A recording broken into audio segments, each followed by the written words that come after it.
Maraming overseas Filipino workers, OFWs, ang nahaharap sa iba't ibang dahilan kung bakit hindi sila makauwi ng Pilipinas. Isang pangunahing dahilan ay ang mga kontrata at obligasyon sa trabaho. Madalas, ang mga OFW ay nilagdaan ng kontratang nagtatakda ng tiyak na panahon ng kanilang pananatili sa ibang bansa. Ang pag-uwi, bago matapos ang kontrata, ay nangangahulugan ng hindi pagtupad sa kanilang mga obligasyon na nagiging hadlang sa kanilang plano na makauwi. Isang pangunahing issue rin ang pinansyal na dahilan. Maraming OFWs ang nangangarap na makauwi ngunit wala namang sapat na ipon para sa pamasahe at iba pang gastusin. Madalas, kailangan nilang ayusin ang kanilang mga pinansyal na responsibilidad sa pamilya bago isama ang kanilang mga sarili sa mga gastusin sa kanilang pagbabalik.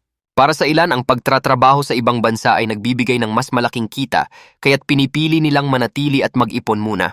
Dagdag pa rito, ang mga documentation at legal na issue ay isa pang hadlang.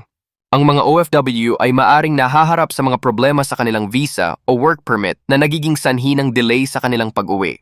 Kung may kasong kinakaharap mula sa employer o hindi sila nakakuha ng exit clearance, ang kanilang pag-uwi ay nagiging mas mahirap. May mga pagkakataon ding ang mga utang at financial obligations ay nagiging sagabal.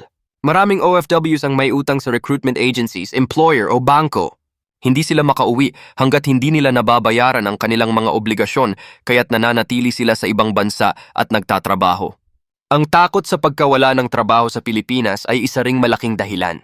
Maraming OFWs ang nag-aalala na kung sila'y uuwi, mawawalan sila ng hanap buhay, lalo na kung wala silang kasiguraduhan sa kanilang pagbabalik. Minsan, may mga flight restrictions or travel issues na nagiging sanhi ng pagkaantala sa kanilang pag-uwi. Mataas ang presyo ng ticket o may mga travel bans dulot ng pandemya na naglilimita sa kanilang pagpipilian. Huli, ang mga personal na dahilan tulad ng problema sa pamilya o takot sa stigma ng hindi tagumpay sa abroad ay isa rin sa mga rason kung bakit sila hindi makauwi.